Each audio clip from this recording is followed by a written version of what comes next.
300 എംപിമാർ election commission, കേന്ദ്ര election commission ആഫീസിലേക്ക് March ചെയ്യുക. അവരെ ഡൽഹി പോലീസ് തടയുക.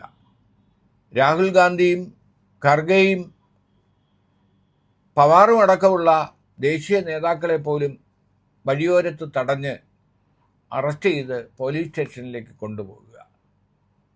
ഇന്ത്യയുടെ രാഷ്ട്രീയ ചരിത്രത്തിൽ ഇതുപോലൊരു സംഭവം ഉണ്ടായിട്ടില്ല. ഇതിനെല്ലാം കാരണമായിരിക്കുന്നത് രാഹുൽ ഗാന്ധി പറഞ്ഞ വോട്ടെടുപ്പിലെ കൃത്രിമം, വ്യാജ വോട്ടർമാരെ രംഗത്തിറക്കിക്കൊണ്ട് അട്ടിമറിയിലൂടെയാണ് മോദി 24-ൽ അധികാരത്തിൽ വന്നത് എന്ന ആ ബോംബ്, അത് ഉയർത്തിയിരിക്കുന്ന വലിയ വിവാദങ്ങൾ, ആ ആരോപണങ്ങൾക്ക് മറുപടി പറയാതെ മറുചോദ്യങ്ങൾ ചോദിക്കുന്ന ഇലക്ഷൻ കമ്മീഷൻ, പ്രതിപക്ഷ നേതാവിനോട് സത്യവാങ്മൂലം നൽകാനും മറ്റും പറയുന്ന ഇലക്ഷൻ കമ്മീഷൻ, അത് കൂട്ടാക്കാതെ തൻ്റെ ദൗത്യവുമായി മുന്നേറുന്ന രാഹുൽ ഗാന്ധിയും ഇന്ത്യ മുന്നണിയും. ഇപ്പോൾ കഴിഞ്ഞ ദിവസം വോട്ട് ചോരി പോർട്ടൽ ആരംഭിച്ചപ്പോൾ ആ വെബ്സൈറ്റിലേക്ക് ഒറ്റ മണിക്കൂറിൽ തന്നെ ലക്ഷക്കണക്കിന് ആളുകളാണ് വോട്ട് രേഖപ്പെടുത്തി രാഹുലിൻ്റെ നീക്കങ്ങൾക്ക് പിന്തുണ അറിയിച്ചത്. അപ്പോൾ പൊതുജനത്തിന് എന്താണ് സംഭവിച്ചത്?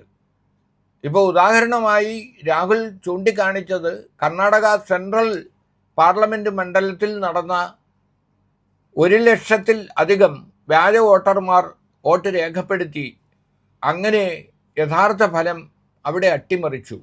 അത്തരത്തിൽ രാജ്യത്ത് 30ഓളം മണ്ഡലങ്ങളിൽ അങ്ങനെ അട്ടിമറി നടന്നിട്ടുണ്ട്. അങ്ങനെയാണ് മോദി വീണ്ടും അധികാരത്തിലെത്തിയത്.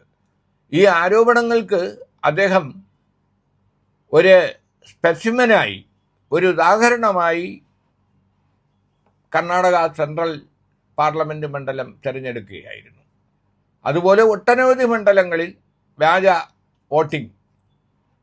വോട്ട് കച്ചവടം നടന്നിട്ടുണ്ട് എന്ന് തന്നെയാണ് രാഹുൽ ആരോപിച്ചത്. ഏറ്റവും തമാശ, കഴിഞ്ഞ രാഹുൽ ഗാന്ധി ഈ വിവരം പുറത്തുവിട്ടതിന് ശേഷം ബാംഗ്ലൂർ മഹാദേവപുരിയിലെ ദീപാങ്കർ എന്ന് പറയുന്ന ഒരു ഡെലിവറി നടത്തുന്ന ജീവനക്കാരൻ്റെ വീട്ടിലേക്ക് ദേശീയ മാധ്യമങ്ങൾ പ്രവഹിച്ചുകൊണ്ടിരിക്കുകയാണ്. കാരണം ആ വീട്ടിൻ്റെ മേൽവിലാസത്തിൽ 80 പേരാണ് വോട്ട് രേഖപ്പെടുത്തിയതായി രാഹുൽ ഗാന്ധി വെളിപ്പെടുത്തിയത്. 2 പേർക്ക് താമസിക്കാവുന്ന, ഒരേ മുറിയിൽ തന്നെ അടുക്കളയും കിടപ്പുമുറിയുമുള്ള, 3 പേർ നിന്നാൽ ശ്വാസം മുട്ടുന്ന ഒരു വീട്ടിൽ 80 വോട്ടർമാർ ഉണ്ടായിരുന്നു എന്നാണ് വെളിപ്പെട്ടിരിക്കുന്നത്. അപ്പോൾ ഈ ദീപാങ്കർ എന്ന് പറയുന്ന മനുഷ്യനെ കാണാനായി ദേശീയ മാധ്യമങ്ങൾക്ക് എത്തുമ്പോൾ അദ്ദേഹം ഭയപ്പെടുകയാണ്. 1 വയസ്സുള്ള കുഞ്ഞും ഭാര്യയുമായി ഇനി അവിടെ താമസിക്കാൻ കഴിയുമോ എന്നുള്ള ആശങ്കയിലാണ് ദീപാങ്കർ. ബംഗാളിയാണ്, അദ്ദേഹത്തിന് വോട്ട് ബംഗാളിൽ തന്നെയാണ്. പരിസരവാസികളും പറയുന്നത് ഇപ്പറയുന്ന 80 വോട്ടർമാരെ അവർക്കാർക്കും അറിയില്ല എന്നാണ്. അപ്പോൾ ഗുരുതരമായ ഈ ആരോപണത്തിന് മറുപടി പറയുന്നതിന് പകരം ശകുൻ റാണി എന്ന് പറയുന്ന ഒരു വോട്ടർ ഇരട്ട വോട്ട് ചെയ്തു എന്ന് രാഹുൽ ഗാന്ധി പറഞ്ഞത് ശരിയല്ലെന്നും അവർ ഒരു വോട്ടേ ചെയ്തിട്ടുള്ളൂ എന്നും അതിൻ്റെ തെളിവ് രാഹുൽ ഹാജരാക്കണമെന്നുമാണ് കർണാടക ഇലക്ഷൻ ഓഫീസർ രാഹുലിന് നോട്ടീസ് നൽകിയിരിക്കുന്നത്. 2 വട്ടം നോട്ടീസ് നൽകിക്കഴിഞ്ഞു. അപ്പോൾ ആലോചിച്ച് നോക്കൂ, നിസ്സാരമായ ഒരു കാര്യം ചൂണ്ടിക്കാണിച്ചുകൊണ്ട് വളരെ ഗൗരവമുള്ള ആരോപണങ്ങൾക്ക് മറുപടി പറയാതെ തങ്ങളാണ് ശരി എന്ന് അവകാശപ്പെടുകയാണ് ഇലക്ഷൻ കമ്മീഷൻ.